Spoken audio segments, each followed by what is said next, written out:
welcome to Designer Boss Lady TV. Today I'm talking to Emma, and we're going to be talking all things about niches, ideal clients, all that jazz. And before we dive in, I'll just get Emma to introduce herself and tell us a bit about her business journey.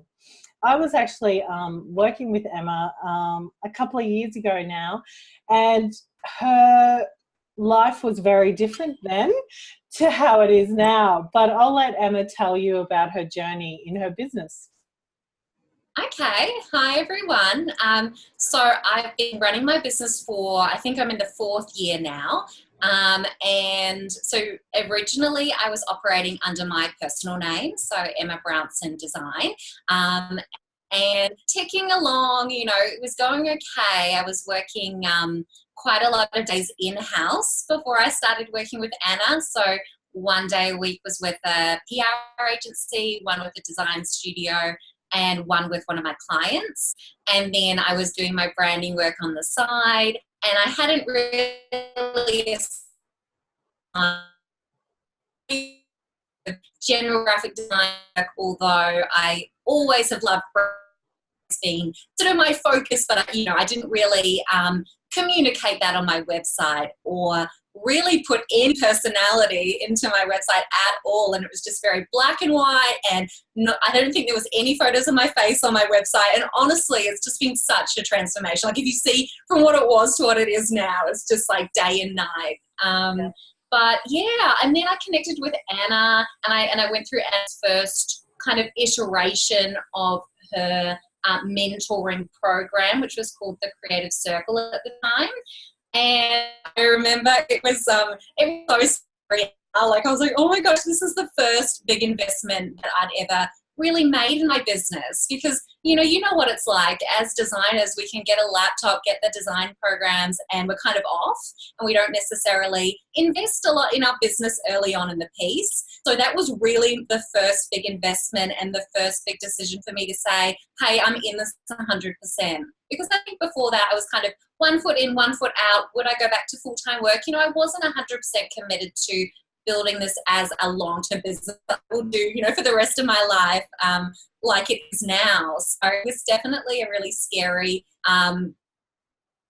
but honestly, it would just change everything for my business, because I think you need someone that is just going to give you that accountability to say, hey, you can do so much more is the thing. And I think that, of course we can all do it, but sometimes you just need that little nudge. So I sort of went through a bit of a process of rebranding during that time, and actually committing to actually working on my business instead of just in it, which I think is just the biggest thing that we all face, because as graphic designers, there's so much time that we spend just, trying to get the client work done, trying to make sure everybody's happy.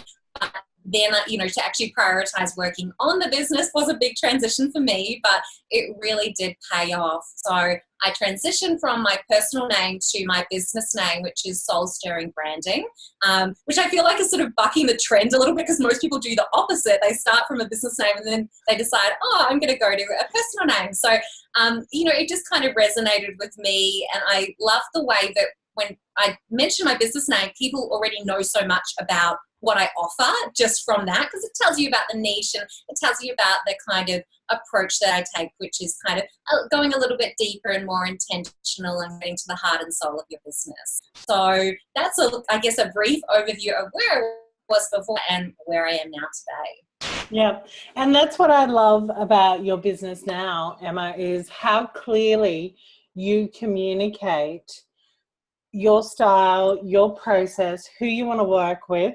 I think it's such a great example of communicating clearly, because I think it's something that a lot of designers struggle with, is we kind of assume that people know how we work and what kind of work we do and who we want to work with. And that is a massive mistake. You need to be so clear. So tell us some ways how on your website and in your business in general, you clearly communicate your niche and who you want to work with. Because I know if you go to Emma's website and land on it, you will know straight away. Right. Well, I guess, to begin with, it comes in with the business names. I think that that tells you a lot initially. Obviously, like I said, you know what the niche is and that type of thing.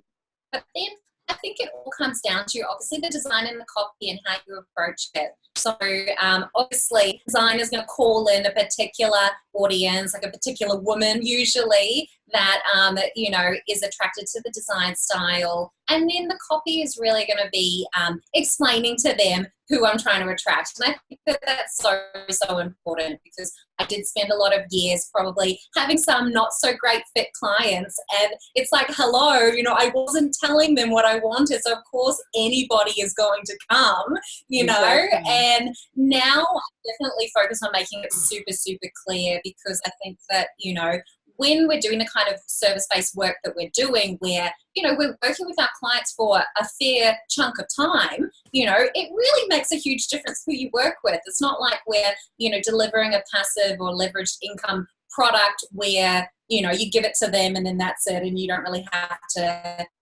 communicate with them. But I think it's so crucial, what the communication style is like, that your design styles align in some way, that you're kind of on the same page with things, and that obviously that they're respectful, of they pay on time. There's so many different aspects to it. But, I think my process was just getting really clear on who I am, so that I can make sure that I attract the right client. So one of the key things about the way that I work is that I'm really detailed, so I know that, like, Anna, with you kind of like to just keep things pretty simple, and you don't like to give a whole lot of rationale and detail, and you don't want a whole lot of a giant brief from the client and things like that. So obviously every designer is so different, and you really need to tailor it to who you are as a person. But for me, if I'm presenting a branding project, it's not going to be just like, a couple of pages. It's going to be like 40 or 50 pages. Yeah. So I know that, like, if I have a client that doesn't like that, they're not going to enjoy the process. So one of the funny little things that I do is, my branding package sales page is pretty long. Like, it's a relatively long form sales page. And it was interesting because I was seeing a debate in a book about this the other day, about how many people hate. What was that? I saw that. I saw that in as well. Yeah, and everybody was like, "Oh, I hate it. I hate it." And I was like, "Okay, fair enough." But for me, it's almost like a vetting process. If the person who's reading my sales page doesn't want to keep reading, and like doesn't get to the end, and doesn't click on the button to go to the inquiry form, then that's a bit of a red flag to me, because it says that they don't really like the details. They don't appreciate that I've for me, if I was purchasing something, I want to know all the details. I want to know exactly what to expect, so that I feel comfortable to make a decision. And I know that everybody buys in a different way, and that's not everybody. But for me, that's what makes me feel really comfortable. So, I'm trying to attract those same clients that, appreciate the details and want to read through.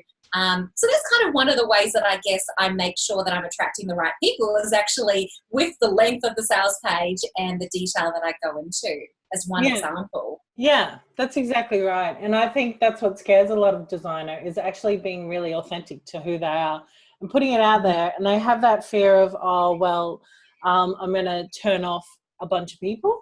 And I tell them all the time, it's okay to turn off a bunch of people, because you're getting rid of the time wasters. Sure, you may have less inquiries, but the conversion rate from those inquiries is going to be much higher, and they're going to be the clients that actually respect you and you want to work with. So, get rid of that. I've experienced it as well. I was just going to say, I think it's so funny how we think